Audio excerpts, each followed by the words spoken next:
lado do mal da produção da vida. Na realidade, os dois estão do lado do mal da produção da vida. O Estado não existe sem o mercado. E o mercado não existe sem o Estado. Então, se você depurar uma certa raiva que tem nessa multidão, é interessante, porque esta raiva está meio expressando o seguinte: olha, estas coisas, agora eu vou mudar um pouco o conceito, estas coisas que estão todas instituídas aí, na realidade elas já são ocupadas de interesses que não nos interessam. E são interesses muito privativos de grupos. Ora, o que é a universidade? Ela é tudo menos universal. A universidade é um aparelho ocupadíssimo, já ocupado, já tomado. É um aparelho já tomado. Neste sentido, tomado por interesses muito bem constituídos. E que eu estou chamando de interesses de corporações. Corporações de vários tipos. Podem ser corporações financeiras, que mandam hoje intensamente no ensino privado. Mas podem ser corporações financeiras profissionais, que nem nós, os médicos, que mandamos nas escolas médicas. Olha, o que são as centenas de escolas médicas hoje? Redutos da corporação médica. E no que está interessado o reduto da corporação médica? Formar uma corporação completamente amalgamada com a dinâmica mercado-saúde. Então hoje, quando você vai para dentro da universidade, a universidade é o palácio onde reina a concepção que a saúde é um bem de consumo. Vai ter saúde quem tem capacidade de consumir procedimentos. Não vai ter saúde quem é pobre. Ah, então, mas aí para pobre você faz algo pobre. Então aí você monta lá uma atenção básica pobre, um SUS pobre, né? E o SUS, em vez de ser o eixo de um novo ordenamento, ele virou complementar do privado. Hoje o SUS é complementar, ele não é o centro. Então, olha, a universidade é um lugar que reina esses lugares de instalações das corporações. Então, ela é um aparelho ocupado, e ocupado por esses interesses das corporações. Ora, as corporações profissionais ocupam as escolas das universidades. A enfermagem ocupa as escolas de enfermagem, os médicos, a medicina ocupa as escolas de medicina, do jeito que elas estão organizadas fora da própria universidade, impondo para a universidade esta máquina de produção. Acontece que a universidade, ao mesmo tempo que é um aparelho, ela é fasada como aparelho, porque ali habitam multidões dentro da universidade que não gostam do aparelho, que tenta fazer deles parte do aparelho, e se rebelam contra o aparelho.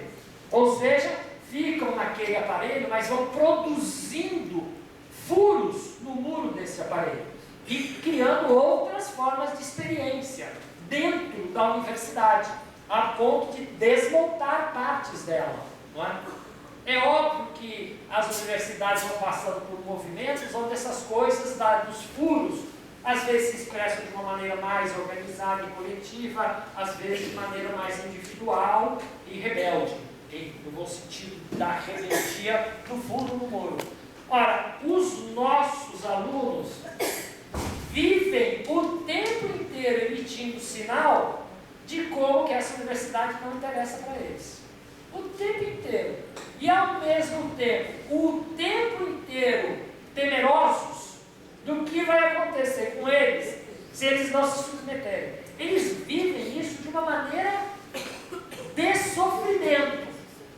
Tem um sofrimento instalado nesses meninos e meninas que frequentam intensamente a universidade. Por quê? Porque a gente vive uma sociedade que prometeu que se sua vida for uma vida mercado, você vai bem na vida. Se sua vida não for uma vida mercado, você vai mal na vida. E eles vivem isso na tensão das suas existências. E a universidade é uma aliada da vida mercado. É uma aliada da vida mercado. Não é? Então os alunos que vão criando furos no muro, eles vão negando, eu não quero minha vida mercado, não é isso que eu quero. Não é? E ao mesmo tempo temeroso. Se eu não quiser isso, eu vou existir aonde? Eu não vou existir, eu vou ser aquela parte do não humano que a sociedade constrói para grupos que permite eliminar. Eu vou ser o quê? Então, essa tensão habita o espaço da universidade. Não é? E eu vou dizer, daqui a pouco a gente vai, e vai mesmo, não é? Neste caminhar, ter as salas invadidas. As salas vão ser invadidas. Entendeu? E vai ter movimentos de multidões dentro quebrando os muros dentro dos arranjos universidades. Não falta muito. E não serão sob formatos clássicos da esquerda, greves. E não serão sob formato clássico do capitalismo atual, judicialização. Serão rebeldias, porrada. Eu acho que isso é real, entendeu? É real. A gente não fica muito longe de possibilidades desse tipo, não é? Então, o que é mesmo que tem que acontecer? Não é? Essas coisas, os movimentos vão criando mecanismos de legitimação e auto-autorização que a gente não vai dando conta. A gente imagina o quê? Que nós vamos ter que botar uma máquina de contenção a cada porta? Não existe isso. Não existe isso. Nós vamos ficar de que lado da porta? Então, acho que essas questões estão aí pautadas, não é? Estão pautadas. E elas estão muito a quente. Ela está uma rede viva, quente, que é para alertar. Eu vejo, pelo menos o meu cotidiano nos cursos de graduação, onde eu estou próximo, é um cotidiano tenso. Dá para perceber a tensão, não é? Que está ali cravada em algum momento. E o assanhamento que está dando de uma maneira muito agradável esses movimentos das multidões florestas junto aos alunos. Eles estão se assanhando intensamente. Não é? Daqui a pouco, vamos ver onde é que vai isso desembocar. Vai desembocar em um monte de possibilidades. Ninguém controla, são fragmentados. Não é? Então, acho que o tema da universidade é um tema interessante para a gente pensar. Né? Onde é mesmo que esses jovens estão? Para onde eles vão? O que é que eles vão defender? Como é que vai ser o processo eleitoral do ano que vem? Por exemplo, eu acompanhei um pouco mais de perto, por algumas razões, como é que foi aquele momento na Espanha, entre o M15 e a passagem eleitoral em que ganhou o governo da direita, o governo mais fascista ganhou. Mas não é que ele ganhou, é o campo da esquerda que perdeu. Olha que fenômeno eleitoral engraçado da Espanha. O bloco socialista que se contrapunha ao bloco do Partido Popular lá, o PP, e o PP é o governo que está atual de direita, o bloco socialista que atraía votos perdeu mais de 40% dos seus votos. E o PP não ganhou nenhum. Só que os 40% que os socialistas perderam deram a vitória para a direita. Então, na realidade, a chamada esquerda foi derrotada duas vezes. Primeiro que ela perdeu espaços de representação, que tinha que perder. Segundo, foi derrotada do ponto de vista da experiência instrumental de governo. Como é que vai ser a eleição brasileira no ano que vem? Uma pequena enquete de Belo Horizonte, não sei se vocês acompanharam, no calor do movimento, ganhou Nulo. Ganha nulo. Então o que eu estou colocando é que isso é curioso, né? Quais são os sinais que vem da rua? O que tem a ver com a gente dentro da universidade? Né? Será que é possível a gente ter uma palavra de ordem tipo calma nessa hora que pode ser pior? Que nem aquela nossa que nós mesmos falamos, puxa vida, você não percebe que eu sou um professor muito legal? Tudo bem que você não gosta, mas eu sou legal. Essas coisas estão aí.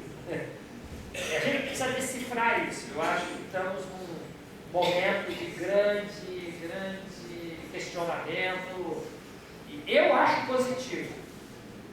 Isso pode desembocar em coisas sem controle? Eu acho que pode. Mas o sossego do mundo falso não me agrada. Professor, qual é o espectro de rumo do Brasil? Qual é o espectro geral de rumo do Brasil? Eu acho que a gente está chegando num tempo sem saída. Pois é. Uma coisa inesperada vai acontecer.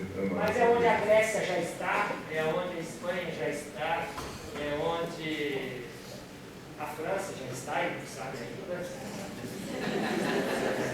Onde já estão vocês. E nós vamos juntos. Certo? Porque esse movimento é um movimento que tem essa ordem. As eleições lá que eu falei, eu estava ali na Candelária, tendo as imagens da porrada na prefeitura mais adiante no ato, a gente vê da Turquia ao Brasil em ato. Tanto que uma das palavras da passeata falava da Turquia. Não é? E usava a Turquia como, no Rio de Janeiro, uma das palavras que pegou a multidão falando era dando sinal tipo, olha o exemplo da Turquia. Isso vai acontecer com vocês também. Quem é vocês? É toda essa expressão que eles imaginam que são quem representa esse instituído. Olha, quem vive no subúrbio e precisa andar de trem, andar de ônibus, eu falei para a Laura isso hoje. Eu, como vivo na capital do Rio de Janeiro e vou trabalhar onde você viveu, né, Geralzão, em Macaé, eu dependo de ônibus, dependo de estrada, gente, dá vontade de descer e dar porrada. É verdade. É verdade. Então, quando você vê uma multidão indo lá e quebra uma coisa que é a expressão daquilo, você fala, nossa, eu por pouco vou fazer aquilo também. Talvez porque minha rede pescadora é muito mais forte e eu me autocapturo e não faço. O que também é legal, né? Paz, vamos para outra, não sei o quê.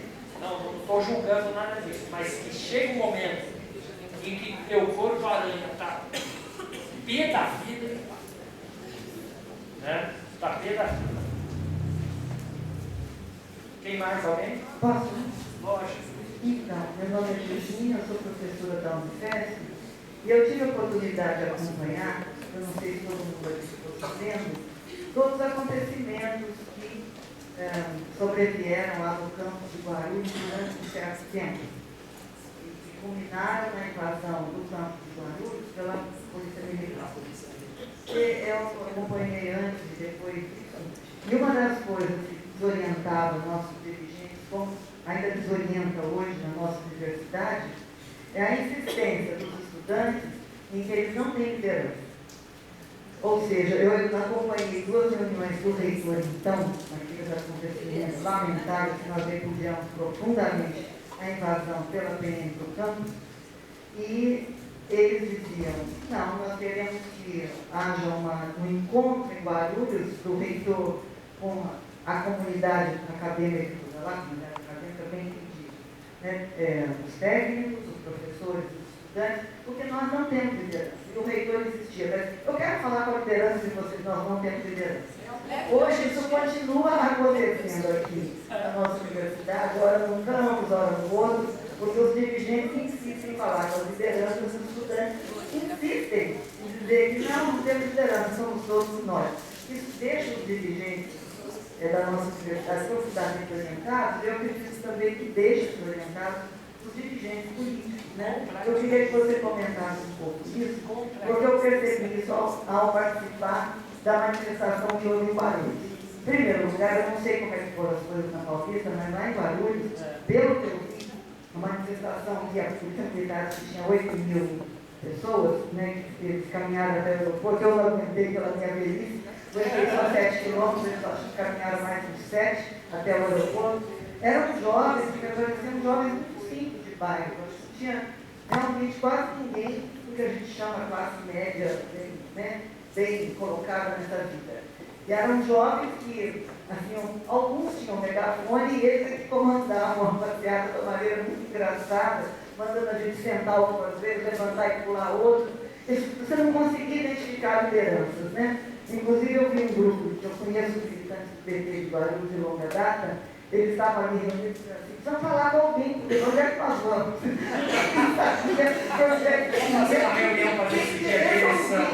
Então, mais interessante que a gente ficou parado ali um tempo na dúvida, porque ninguém sabia quem ia resolver para onde ia. Né?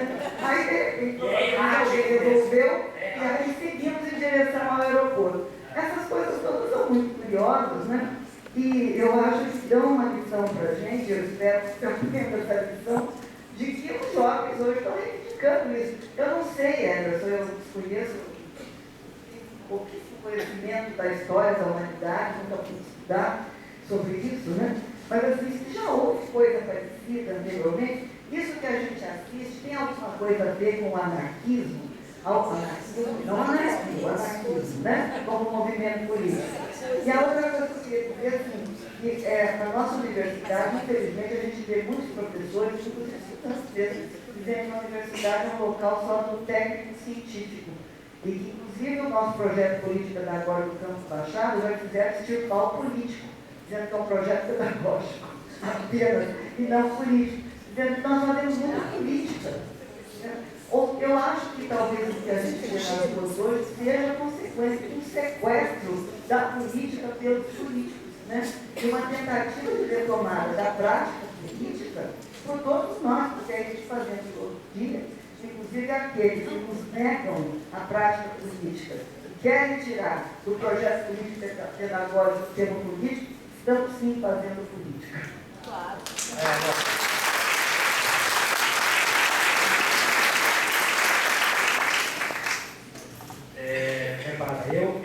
Eu nas manifestações, eu tentei fazer o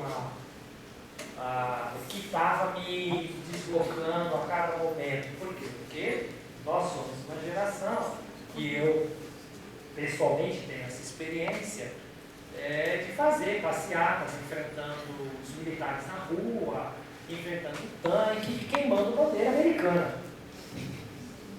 Eu, por exemplo, queimei bandeira americana na Praça da República. E eu ficava assim, puxa, ninguém está queimando uma bandeira americana. Puxa vida, será que eles não sabem que precisa queimar bandeira americana? E eu ficava cedo, lendo todos os cartazes, e ao mesmo tempo tinham cartazes geniais, palavras de ordem geniais, né? E grupos se expressando, ou individualmente ou em coletivos andando. E uma coisa é errática, mas o errático como constitutivo, não como tontice. Aí vem uma diferença radical, não é? Na minha época, não ter uma cabeça de movimento daquelas milhares de pessoas na rua para operar como cabeça de ponte, né, no movimento, era perder o controle. Hoje, ter uma cabeça de ponte é para tomar porrada, eles vão bater. Vai lá dizer, olha, fizeram uma reunião, puta, já falou reunião, vai embora. Vai embora, porque é um plano de rejeição muito interessante. E o movimento é errático. Não é só que nem o movimento do passe livre. O movimento do passe livre diz, a gente não define o trajeto para enganar a repressão. Não é só isso não. É porque não adianta definir o trajeto. O trajeto é errático, ele pode se concentrar numa linha de expressão, de repente o movimento pode se deslocar e ir acampar na frente da casa do governador. Ele sai lá da Candelária, no centro, anda o tempo que for possível, entra por Ipanema Leblon e vai parar na frente da casa do Sabe o que é mais? Cabral. Que tem um monte que forma assim, de outro jeito. Isso. Então, sei lá. Então o movimento vai embora, vai andando. O que aconteceu? Quando o movimento é de 8.000 pessoas, 9.000 pessoas, às vezes faz coluna assim, não é? Aqui em São Paulo fez isso, uma coluna subia para Paulista, outra fez coluna... três vertentes. Uma foi na Beirinho, xingar a Rede Globo. Xingar a Globo. outra foi para o Palácio dos Bandeirantes, xingar, e a outra foi ocupar a Paulista que não tinham deixado no outro dia. No Rio, no dia mais massivo, que foi na quinta-feira, não ontem, de uma semana atrás, que eles disseram que tinha 300.000 pessoas, quem já foi no Bola Preta, sabe que ali estava do tamanho do cordão da Bola Preta. O cordão da Bola Preta não tinha meio. Entendeu? Então o que ocupou ali é o Bola Preta que ocupa no carnaval. Ali tinha 1 milhão de pessoas fácil. Não é? E as pessoas se distribuíram pelos lugares que têm significação de ícones. Então vai para a prefeitura, vai para a Candelária. Olha, a Candelária tem uma história, que é uma história de matança de crianças da calçada. A Candelária é pesada, a Candelária. Né? Vai para a casa do governador, vai lá tudo que significa da prefeitura, vai atrás do Eduardo Paes. Eles vão na Câmara Municipal, vai na Assembleia Legislativa, eles vão andando. Agora, o que me chamava a atenção, esse tema da Rede Globo, que a Laura colocou, é que eu, em vários momentos, eu via muito jovem com as bandeiras do Brasil enroladas no corpo, que alguém disse, eu li um texto dizendo assim, quem canta o hino nacional e põe a bandeira brasileira no corpo são os fascistas. Aí eu falei, uau! Será que não deu para entender? Ao contrário, que tinha de gente com bandeira brasileira no corpo, né? Ou cantava o hino nacional, ao mesmo tempo os cartazes contra a Globo. Era um negócio massacrante. A Globo, obviamente, a minha análise é que a Globo disputou a interpretação. Claro. Óbvio.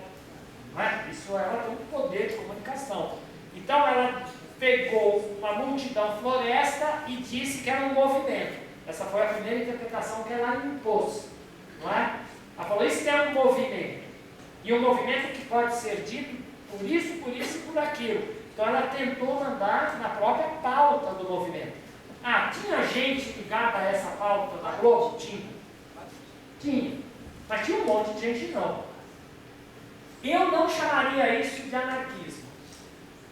Não chamaria. Eu acho que a figura do anarquismo ela tem uma conformação num certo arranjo societário.